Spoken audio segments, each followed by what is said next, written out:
Kisah misteri kali ini menceritakan tentang Dewi dan Eka, mahasiswa yang baru di sebuah universitas, sebut saja X, dan baru saja pindah ke sebuah kontrakan.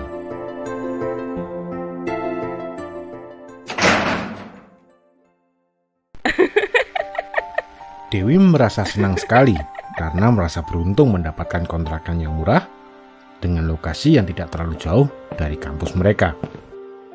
Meskipun Eka juga merasa senang, tetapi kekhawatiran terlihat jelas di wajahnya. Dewi pun bertanya kepada Eka, apa yang dia khawatirkan. Sejenak Eka terdiam. Kemudian Eka pun menceritakan kalau dia teringat pesan kakaknya. Kakaknya sempat berkata, hati-hati kalau dapat kontrakan murah. Jangan-jangan angker. Dewi pun tertawa terbahak-bahak dan menyuruh Eka untuk tidak terlalu memikirkan hal itu. Akhirnya, Eka pun mencoba untuk tidak terlalu memikirkan perkataan kakaknya. Dan mereka pun memutuskan untuk segera mulai membersihkan kontrakan baru mereka yang cukup kotor, karena sudah lama tidak ada yang menempati. Saat membersihkan rumah itu, pandangan Eka tertuju pada tembok dengan bercak-bercak berwarna hitam. Eka merasa jijik dengan bercak-bercak tersebut. Namun Dewi berkata, mungkin cuma sekedar jamur itu. Udah lama kan soalnya rumah ini kosong. Eka pun berusaha membersihkan bercak hitam itu dengan sebuah kain. Namun tidak bisa hilang. Dewi akhirnya memberikan ide untuk mencat ulang atau menutupi tembok kotor itu dengan wallpaper. Dan Eka pun menyetujui ide tersebut. Tidak terasa, waktu pun berlalu. Sudah hampir 1 bulan, Eka dan Dewi menempati kontrakan baru mereka. Suatu malam, Eka sedang berada di kamar mandi ketika tiba-tiba ia mendengar suara pintu terbanting cukup keras. Eka pun berteriak memprotes. Wi, kamu nutup pintu gitu banget. Baru ribut ya sama pacar baru kamu. Namun, tidak ada balasan dari Dewi. Sesaat kemudian, terdengar langkah kaki mendekati pintu kamar mandi.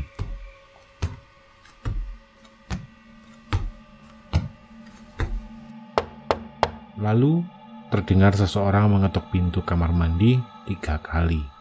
Eka menjawab dari dalam kamar mandi. Sebentar, Wi, nanggung nih.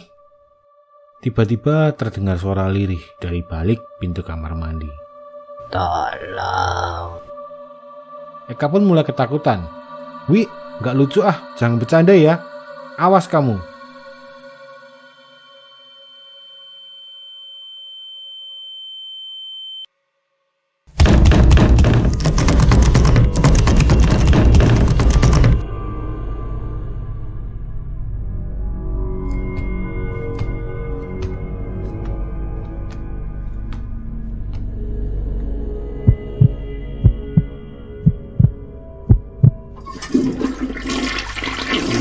Buru-buru menyelesaikan kegiatannya di kamar mandi dan segera keluar dari kamar mandi untuk memarahi Eka.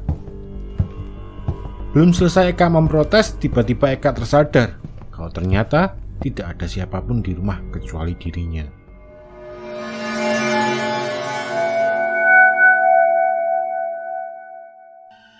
Lalu tadi siapa?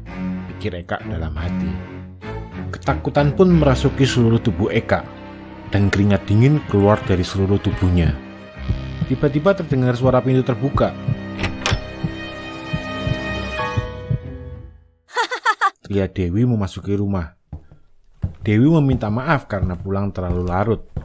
Alasannya, pacarnya tiba-tiba mengajak nongkrong. Namun, Eka hanya terdiam. Dewi pun keheranan melihat Eka yang terlihat pucat dan ketakutan. Loh, Wi, kamu kenapa? Kok pucat gitu? Tanya Dewi. Dengan terbata-bata, Eka bermaksud menceritakan apa yang barusan ia alami. Namun, tiba-tiba ia teringat pesan kakaknya tentang kontrakan angker. Dan akhirnya, Eka pun mengurungkan niatnya untuk menceritakan kejadian itu. Namun Dewi yang masih penasaran kembali menanyakan apa yang terjadi kepada Eka. Eka pun segera beralasan kalau tadi ada kecoak terbang ketika dia di kamar mandi. Dewi pun tertawa terbahak-bahak mendengar cerita Eka.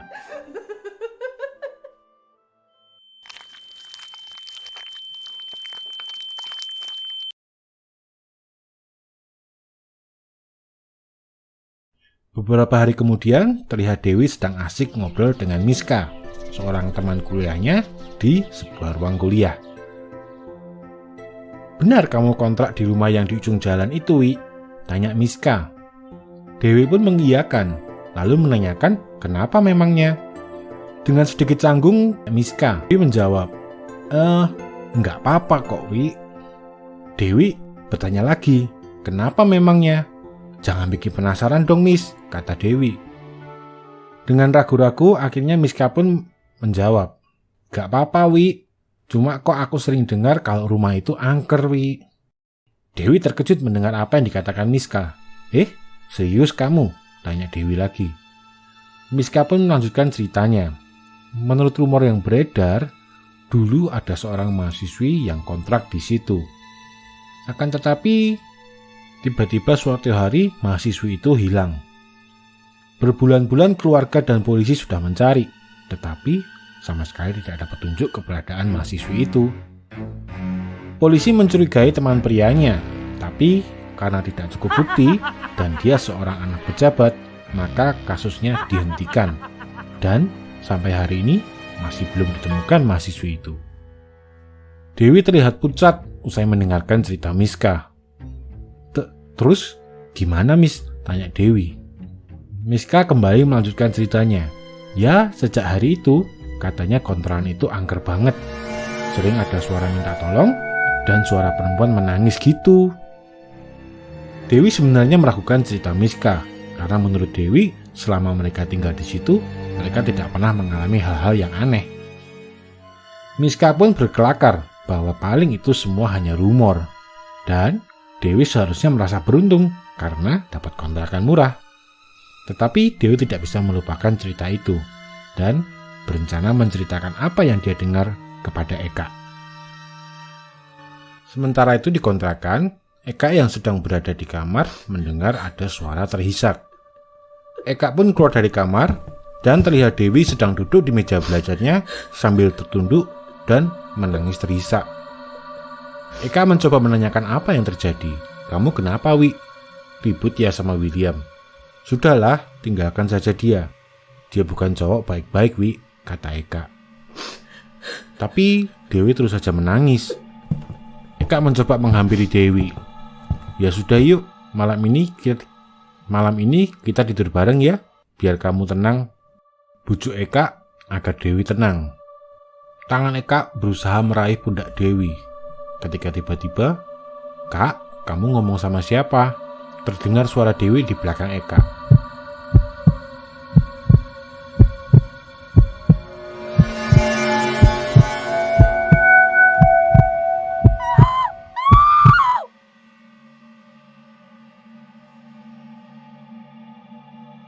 Eka dan Dewi yang ketakutan malam itu terjaga. Mereka tidak berani tidur. Eka berkata kepada Dewi, "Wi, kita pindah aja yuk. Takut aku di rumah ini." Dewi pun mengangguk tanda setuju. Namun tiba-tiba terdengar suara lirih. "Tolong." Dewi memberanikan diri untuk bertanya, "Siapa kamu? Apa maumu?" "Tolong." Tiba-tiba muncul sesosok perempuan di hadapan mereka. Eka dan Dewi pun terkejut. Dewi kembali memberanikan diri untuk bertanya, "Tolong jangan ganggu kami. Kami tidak ada maksud apa-apa." "Tolong." Sosok perempuan itu pun menunjuk ke arah dinding dengan bercak-bercak hitam.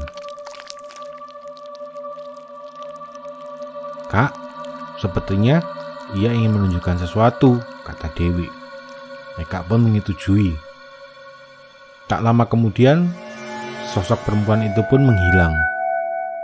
Dewi dan Eka kemudian berjalan menghampiri dinding itu. "Kak, sepertinya ada sesuatu di balik dinding ini." Dewi pun berinisiatif untuk memanggil tukang untuk membongkar dinding itu, untuk mengetahui apa yang sebenarnya sosok perempuan itu inginkan. Keesokan harinya, mereka pun membongkar dinding tersebut.